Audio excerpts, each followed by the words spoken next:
8 minutes past 11. And of course, it's Friday. You know what that means.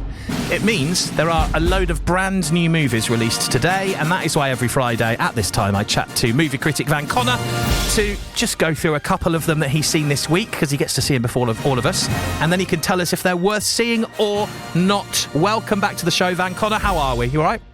I'm roasting, Mr. Paul. I'm absolutely cooking here, babe. I'm telling you, these Arab genes of mine are for naught. I'm not doing well in this heat. Well, it is slightly cooler today, but yeah, it's going to be back to 25, 26 degrees tomorrow, Van. So get the shorts back on. That's what I say. I mean, they're on. I'm just wearing, but you can't see below the camera. This is just TMI. All right, so 2 movies out this week that we're going to look at. We're going to look at Power Ballad in a moment, but first, Tuner. So this is primarily called Tuner because it involves a piano tuner, and that's kind of all I know. Yeah, not the cow of the sea, as Jessica Simpson Tuner famously called it. Yeah. So piano tuner, who's played here by Leo Woodall. I think best known as Bridget Jones's much younger love interest in whatever that last Bridget Jones one was. I lose track. There's two after the second one. There's too many Bridget Joneses, you know. But he was also in Nuremberg. Leo Woodall is the name of the actor, anyway. He is our titular tuner. He is a sort of an apprentice piano tuner who has a hearing condition. He has to wear like earplugs to drown out the noise. He has hypersensitive hearing, and this makes him very good at his job, but it also has the knock-on effect of also making him a very good safecracker, something that comes in very useful when his mentor / adoptive father, Dustin Hoffman, is hospitalized, and of course, this being the US, racks up an immediately massive medical bill, something like 30 grand, about 30 grand to have a heart attack, according to this movie in the US. So he sets out to rake in said 30 grand from, well, let's just say, problematic criminal elements that are clearly going to wind up badly. So I've got a clip for you. This is a less going badly moment. This is earlier in the movie when he and Dustin Hoffman meet Leo Woodall's erstwhile love interest in this one. Hi, nice to see you again. Hey. Introduce me. I don't know her name. I'm Ruthie. Hello, Ruthie. I'm Harry Horowitz. You can call me Harry. Just don't call me late for dinner. But Steal that line from my grandmother? No, I never stole anything in my life.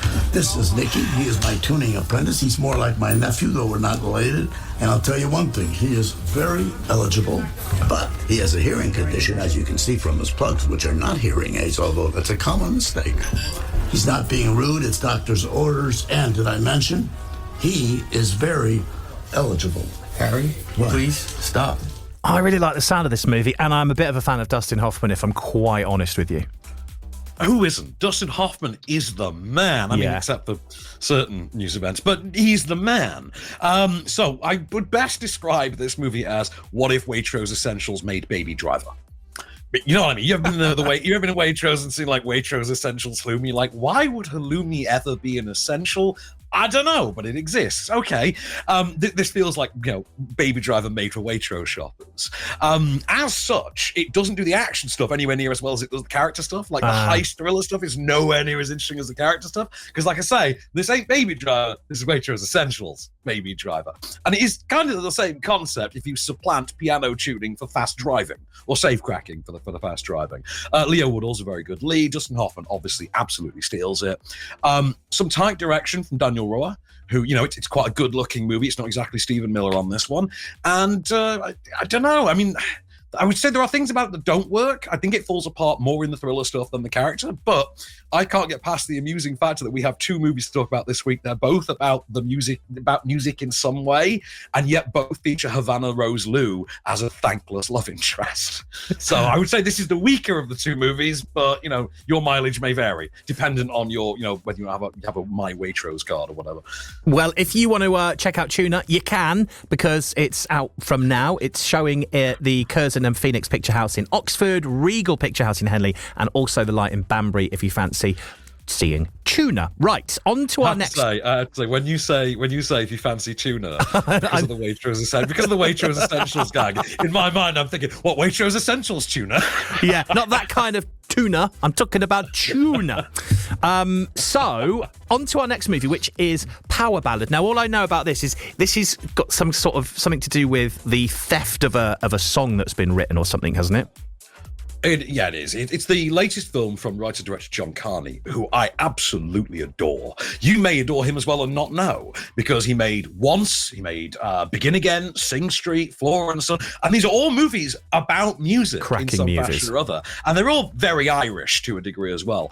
In this one, Paul Rudd is a sort of washed-up former musician from the 80s, 90s who settled in Ireland and gave up his musical aspirations because he fell in love with an Irish woman and decided to raise a daughter there. He's now eking out a living in a wedding band. At one of these weddings, there is a sort of recently split from his group boy band member, played by Nick Jonas, who's just like a guest at the wedding, who joins them on stage, sings a song. The pair bond, spend a night on the sauce together, clanging them back. And before long, as happens when you get two musicians with a few drinks in them, as I'm sure you will attest, the music starts a-flowing. And Paul Rudd plays a song that he's been working on for decades, that his new friend then nicks, makes into his first solo single, and Paul Rudd is left, basically faced with a mountain of skepticism when he keeps going around telling people, look, I wrote this, it's mine. And nobody, including the music industry itself, has any desire on hearing it. So I've got a clip for you. This is Paul Rudd, because you'll hear tinny audio at the beginning. This is Paul Rudd playing the song on a laptop to his family. Well? It's lovely. Why are we listening to it? You don't recognize it? Should I? Yeah, of course, yes, you should. That's my chorus and verse. Are you serious? You wrote that. I sung it for you. You don't remember? When? It would have been... I don't remember that. A lot of music gets played around here. You couldn't remember the half of it. Look at that. It's already up to 2 million views. Thing just came out yesterday. I like what he did with it. It's pretty good. Are we gonna be rich? Huh? It's like a flipped version of the movie Yesterday that had Ed Sheeran in it. Do you remember?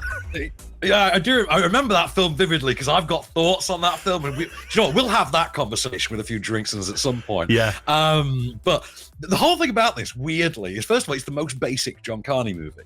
I say that with a caveat. I haven't seen the most recent one because it went straight to Apple TV and I just didn't even notice it came out, Flora and Son.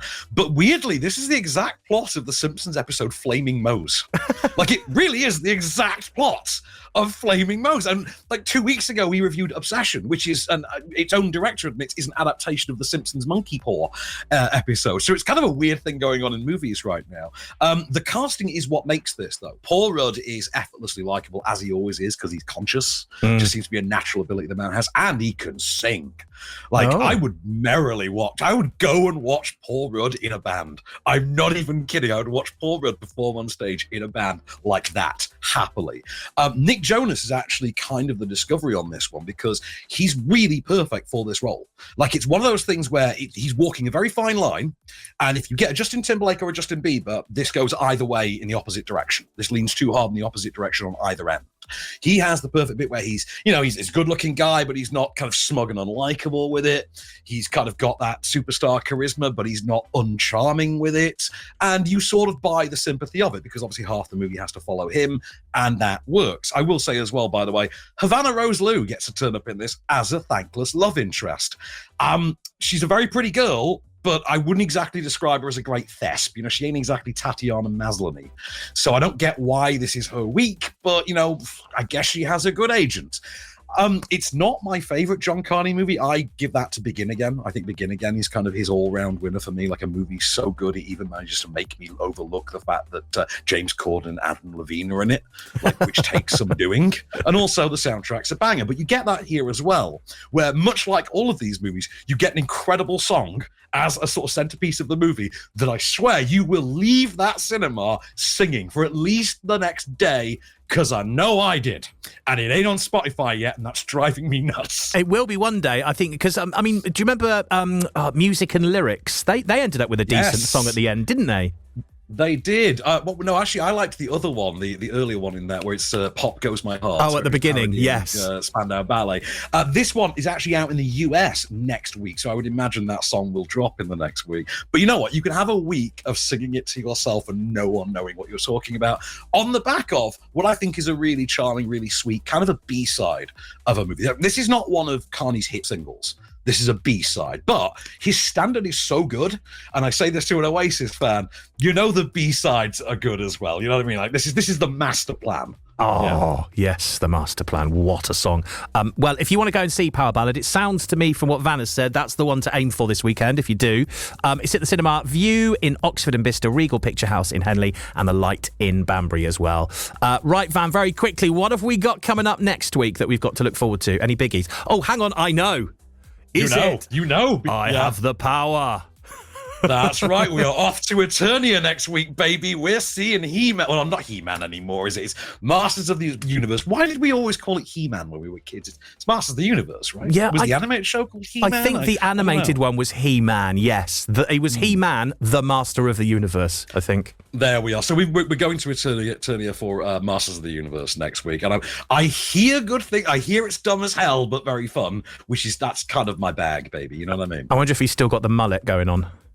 Oh, yes. Yeah, the mullet's kind of still there. Yeah. Amazing. All right, well, we'll see what you think to that, because, of course, you get to see that this week before anyone else. So we'll chat on Friday next week to see what you think of that one. Thank you, Van. Have a good weekend, all right?